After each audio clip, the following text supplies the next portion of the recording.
மாண்புமிகு அமைச்சர்களுக்கும்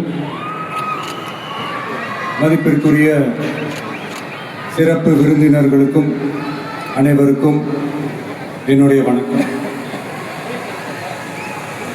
ஒரு சில நிகழ்ச்சி மட்டும்தான் மனசுக்கு ரொம்ப நெருக்கமாக ஃபீல் பண்ணும். அதை நினைச்சாலே ரொம்ப சந்தோஷமா ஃபீல் பண்ணும்.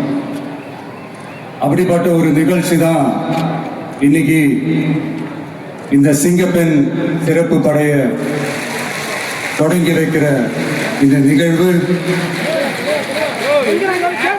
உண்மையிலே மனசுக்கு ரொம்ப நெருக்கமான ஒன்று, சந்தோஷமான ஒன்று.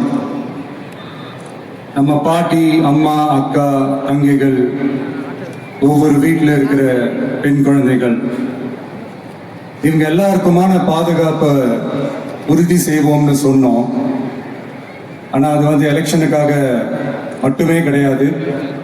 மனசுல இருந்து நிஜமா, உண்மையா, உணர்வு பூர்வமா சொன்னதுதான். பெண்களுக்கு எதிரான இந்த கொடுமைகள்ல நமக்கு எப்பவுமே 0 டாலரன்ஸ் தான். அதுல ரொம்ப உறுதியா இருக்கிறோம். ஸோ சொன்னது எல்லாமே செய்யணும். கொஞ்சம் கொஞ்சமா, படிப்படியா அதை செயலில் கொண்டு வரணும். அதில் ரொம்ப ஸ்ட்ராங் பண்றதுக்காக மாடர்ன் ஃபெசிலிட்டிஸ் இருக்கிற வாகனங்களும், நவீன உபகரணங்களும், தொழில்நுட்ப சாதனங்களும் அலாட் செய்யப்படுது.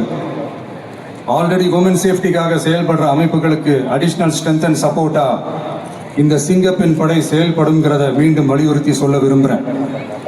பெண்களுக்கு எதிரான குற்றங்கள் நடக்கிறதுக்கு முன்னாடியே அதை தடுக்கிற காவல் நடவடிக்கையில் இந்த படை முக்கிய பங்கு வகிக்கும். ஃபீல்ட் ஒர்க்ஸ் அண்ட் ப்ரிவென்டிவ் ஆக்ஷன்ஸில் இந்த படை ஈடுபடுறதால அனைத்து மகளிர் காவல் நிலையங்கள் எல்லாம் வழக்கு விசாரணையிலும் குற்றவாளிகளுக்கு தண்டனை வாங்கி தர்றதிலையும் இன்னும் அதிக கவனம் செலுத்த முடியும். பெண்களை ஃபாலோ பண்றது, பாலியல் தொல்லை தர்றது, டார்கெட் பண்ணி